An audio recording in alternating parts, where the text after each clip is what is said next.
Legal.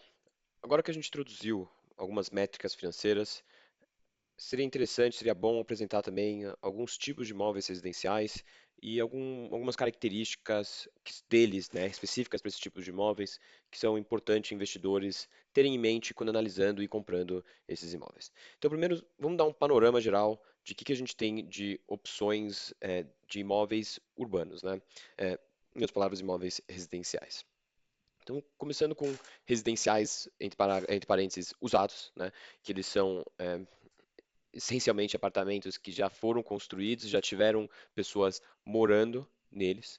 E tem histórico de ocupação, é fácil valorizar porque tem comparações, ele tem um vizinho, ele tem outros apartamentos dentro do próprio apartamento que você consegue mensurar o valor desse imóvel, é, e não tem determinados riscos de imóveis que estão na planta, né? Não existe um risco de atraso, por exemplo, algum imprevisto na entrega. E o grande benefício de olhar para imóveis residenciais é que, em sua grande realidade, no núcleo desse tipo de ativo, é que ele é o menos especulativo. Ele já existe, ele já tem um histórico de vacância, ele tem vizinhos e prédios vizinhos que você pode comparar preço, aluguel, histórico de venda, você consegue até com certo trabalho mensurar a liquidez desse tipo de ativo, você consegue andar pelo bairro e entender quanto que esse imóvel está bem localizado, quais que são os elementos dele que funcionam, quais são os elementos que não funcionam, você fica com poucas dúvidas sobre ele porque ele existe, ele está lá e está materializado. Então, de um ponto de vista de nível de risco-retorno, imóveis residenciais são os que oferecem os menores riscos, certo? E potencialmente os menores retornos. Mas isso não é necessariamente verdade, porque você pode entrar em um imóvel residencial com uma estratégia de reforma, onde vai ter uma valorização patrimonial de entrada, onde você consegue já oferir uma renda maior depois da reforma. Então, essa relação de risco-retorno não é universal, né? Não é uma verdade universal. Ela pode ser que mude dependendo das circunstâncias que você esteja comprando esse imóvel residencial usado. O próximo que a gente pode conversar aqui é de imóveis em lançamento, né? Também a famosa compra na planta. É, eles são mais especulativos de natureza, uma vez que você não tem nada lá, muitas vezes é só uma central de vendas que está lá com uma maquete do, do imóvel, mas ela oferece alguns benefícios que são bastante interessantes. O primeiro, e muitas vezes o mais óbvio, é o preço.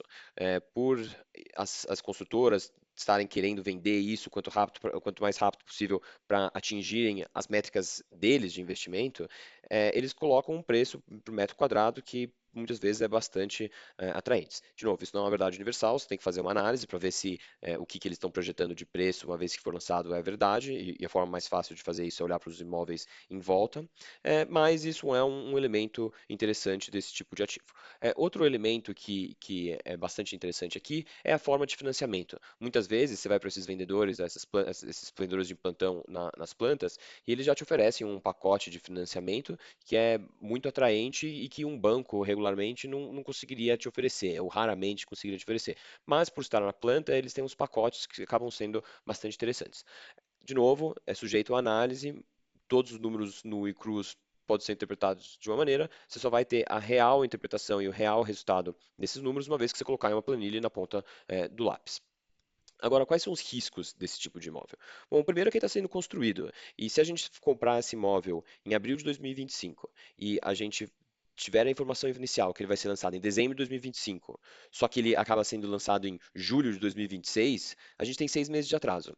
E daí, indo um pouquinho para o contexto de finanças, esses 6 meses de atraso, eles são 6 meses de fluxo de caixa que você perdeu. E esses fluxos de caixa que você perdeu, deveriam entrar no seu retorno.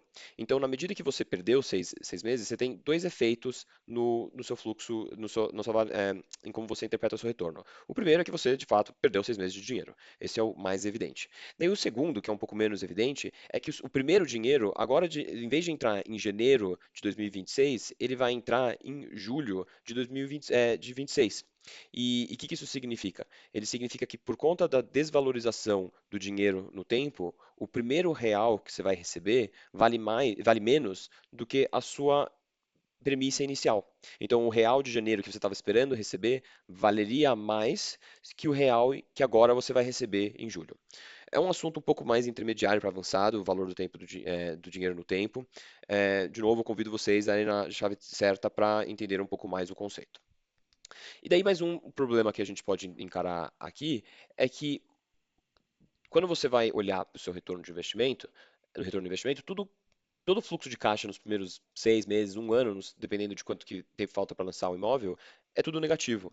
Então você não tem, que nem um residencial usado, uma saída de capital e em seguida começa a receber capital. Você paga, paga, paga e só começa a receber uma vez que o imóvel for lançado.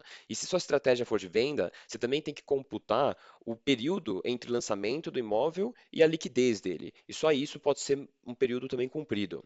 Então, ele pode te oferecer sim um retorno muito interessante, mas é um pouco mais especulativo, por conta da incerteza sobre o lançamento do projeto e também sobre a liquidez do ativo.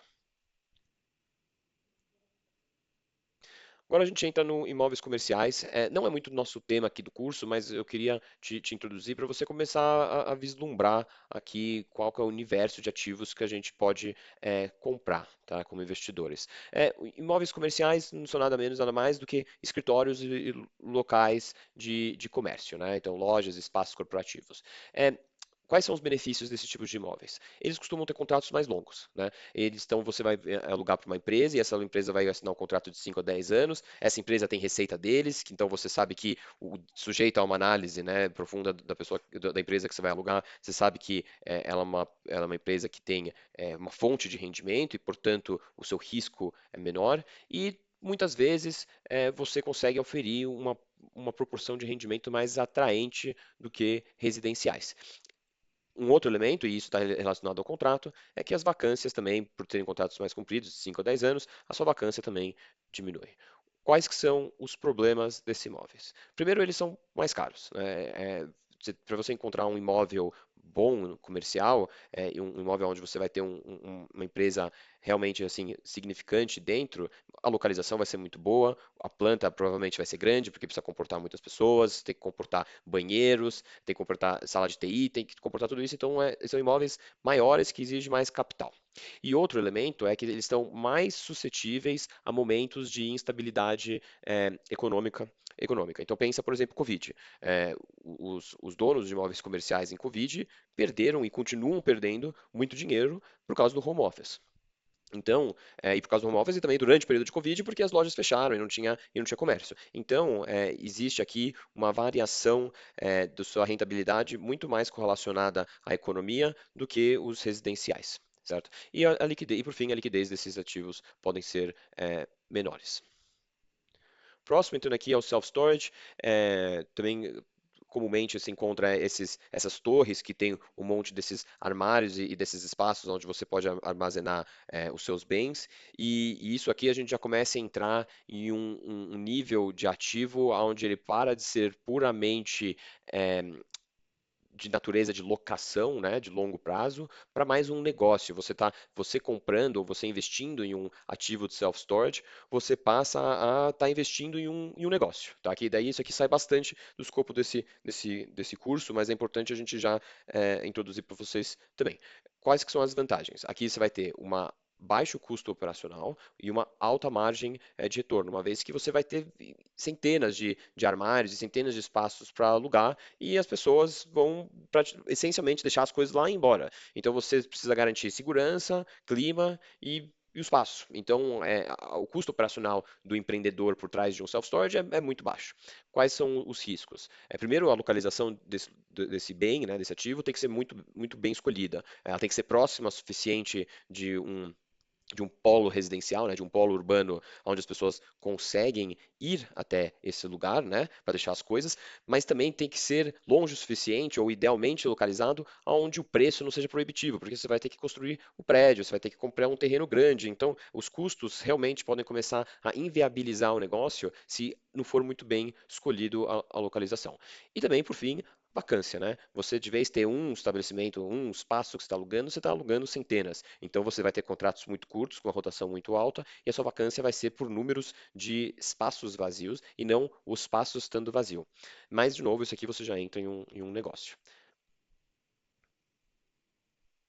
Daí, por fim, a gente entra aqui em mais alguns que não são objeto desse curso, que são os hotéis. É, isso aqui já é uma natureza de um ativo que depende de uma gestão 100% profissional.